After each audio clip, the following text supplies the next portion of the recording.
अस्सलामुअलैकुम वीवर्स, आज मैं आपको सिखाने जा रही हूँ तंदूरी खमीरी रोटी तवे पर बनाने का घर पे बेहद आसान किस्म का और परफेक्ट तरीका।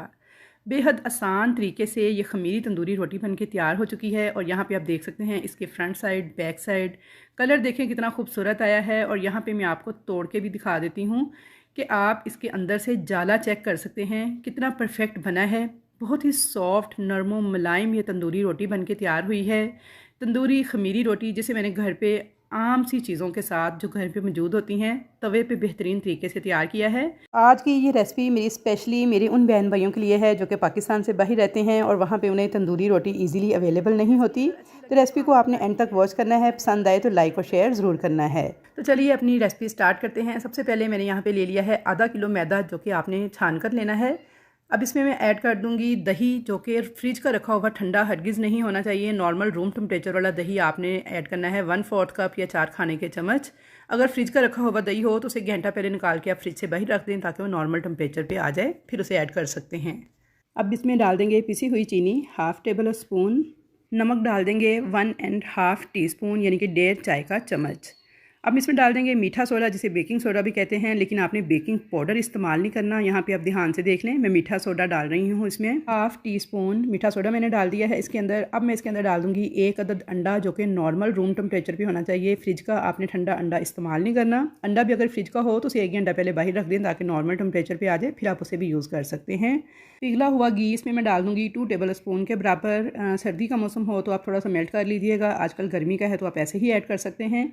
साथ ही मैं इसमें डाल दूँगी इंस्टेंट यीस्ट 1 टेबल स्पून भर के आपने डालना है। और फ्रेश यीस्ट का साशे यूज़ कीजिएगा। पहले का रखा हुआ या खुला हुआ जो पैकेट है ना, उसका अक्सर असर उनसे ज़ाया हो जाता है और वो काम नहीं करता। तो इसलिए कोशिश करें जो यीस्ट है वो हमेशा आप फ्रेश यूज़ करें अगर आप चाहते हैं कि आपकी जो डो है वो अच्छी तरह से राइज़ हो और अच्छी बन के तैयार हो। तो यहाँ पे देखिए तमाम चीज़ें डालने के बाद अच्छी तरह से मैंने हाथ के साथ इन सबको मिक्स कर लिया था। अब मैंने यहाँ पे लिया है नीम गर्म दूध। मेरा टोटल यहाँ पे 1/4 कप दूध इस्तेमाल हुआ था इस डो को बनाने के लिए, लेकिन आप इसमें हस्बे ज़रूरत दूध ऐड कीजिएगा। बिल्कुल ऐसे जैसे हम रोटी पकाने के लिए आटे को गूंदते हैं, इसी तरह आपने नीम गर्म दूध के साथ इस डो को तैयार कर लेना है, अच्छे से बंच लगाते हुए मुलायम होने तक। और टेक्सचर भी इसका बिल्कुल ऐसा ही होना चाहिए, नॉर्मल, ना बहुत ज़्यादा पतली डो आपने तैयार करनी है, ना बहुत ज़्यादा सख्त डो आपने तैयार करनी है। जैसे नॉर्मल रोटी पकाने वाले आटे को तैयार करते हैं सेम उसी तरीके से आपने इस आटे को भी गूंद लेना है।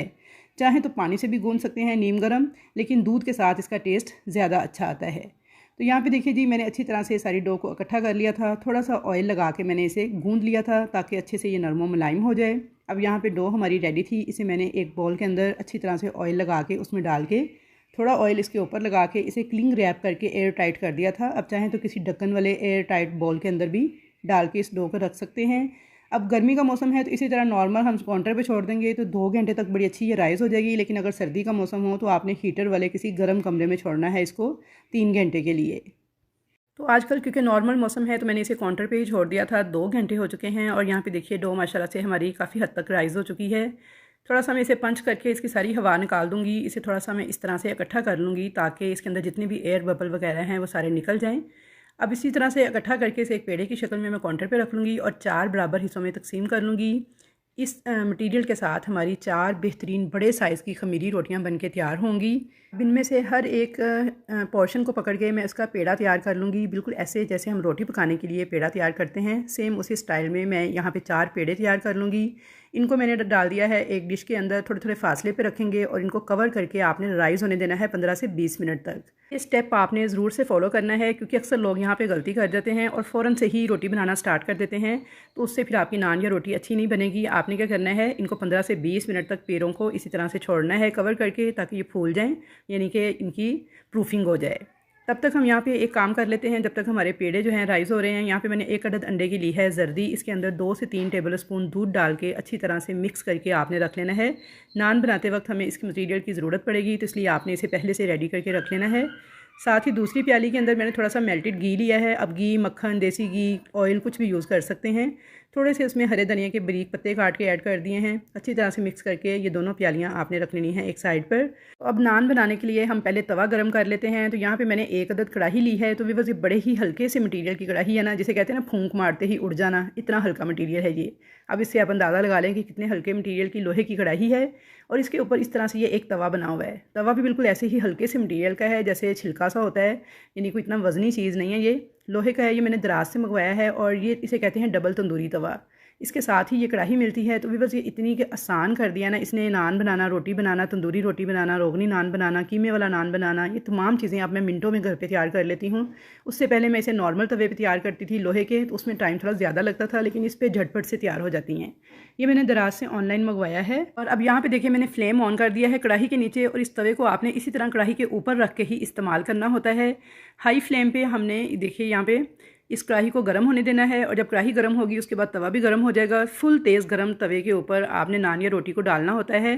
तो यहाँ पे ये सारा तरीकाकार आई होप कि आपको समझ आ गया होगा। अगर आपके पास ये तवा या कढ़ाई इस तरह का नहीं है तो आप नॉर्मल कोई सी भी कढ़ाई और कोई सा भी तवा जो है, यानी लोहे का होना चाहिए, नॉन स्टिक तवा यहाँ पे नहीं चलेगा, वो आप इस्तेमाल कर सकते हैं इस रेसिपी के लिए।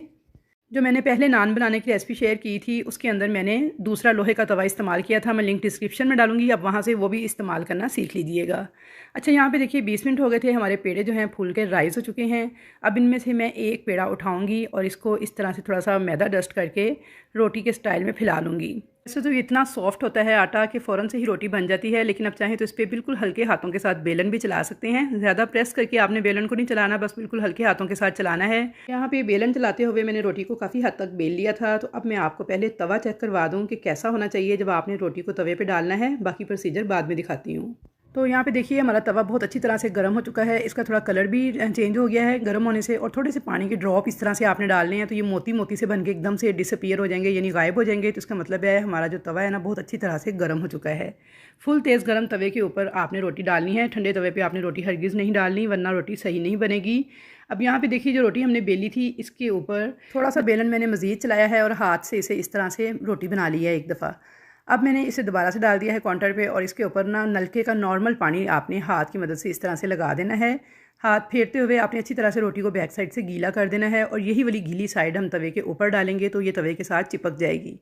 तो यहाँ पे अच्छी तरह से हाथ फेरते हुए सारा पानी मैंने रोटी के ऊपर लगा दिया था। अब बिल्कुल खुशक हाथ के साथ आपने इस रोटी को उठाना है और इस गीले वाली साइड को डाल देना है इस तेज़ गर्म तवे के ऊपर। इस तरह से हल्का हल्का सा हाथ के साथ इसको प्रेस कर देंगे ताकि रोटी अच्छी तरह से तवे के साथ चिपक जाए। फ्लेम नीचे हाई ही रखेंगे, और इस रोटी को हमने सिर्फ 2 से 3 मिनट तक टोटल पकाना है एक साइड से। तो साथ ही आपने फ़ौरन से जो अंडे की जर्दी में दूध मिक्स करके रखा था ब्रश के साथ इस रोटी के ऊपर इस तरह से लगा देना है। चाहें तो इसके ऊपर थोड़े से सफ़ेद तिल छिड़कना चाहें, कलवंजी छिड़कना चाहें या ज़ीरा वगैरह वो भी छिड़क सकते हैं। बस आपने 3 से 4 मिनट तक इस रोटी को इसी तरह से हाई फ्लेम पे पकने देना है। कढ़ाई के नीचे फ्लेम हाई है। अब यहाँ पे देखिए 3 से 4 मिनट हो गए थे इस रोटी को पकते हुए। रोटी के ऊपर बबल्स भी आ चुके हैं, और जो हमने ऊपर अंडे वाला मटीरियल लगाया था ना वो सारा ड्राई हो चुका है। अब आपने इस तवे को उठाना है और इस तरह से इस कढ़ाई के ऊपर उल्टा कर देना है। फ्लेम नीचे मीडियम टू हाई ही रहेगा, और 2 से 3 मिनट जब इसे फ्रंट साइड से हीट लगेगी तो इस तरह से 2 से 3 मिनट के बाद इसे चेक कर लेते हैं। तो ये देखिए माशाल्लाह कितना खूबसूरत कलर आ चुका है हमारी रोटी के ऊपर। रोटी फूल के कितनी प्यारी पक चुकी है कि देखते ही दिल खुश हो रहा है। अगर आप इसे नॉर्मल तवे पे तैयार करेंगे तो थोड़ा सा टाइम ज़्यादा लगेगा, क्योंकि वो तवा थोड़ा हैवी होता है, नीचे कढ़ाई भी क्योंकि अमूमन हैवी होती है, तो थोड़ा सा टाइम जो है ना वो कम ज़्यादा हो सकता है। उसे आप अपने तवे की मोटाई और कढ़ाई की मोटाई के हिसाब से मैनेज कर लीजिएगा, क्योंकि ये बड़ा हल्का सा कढ़ाई और बड़ा हल्का सा तवा है और है ही इसी मकसद के लिए, इसलिए इसके ऊपर तो सिर्फ 3 से 4 मिनट लगते हैं और रोटियाँ तैयार होती जाती हैं।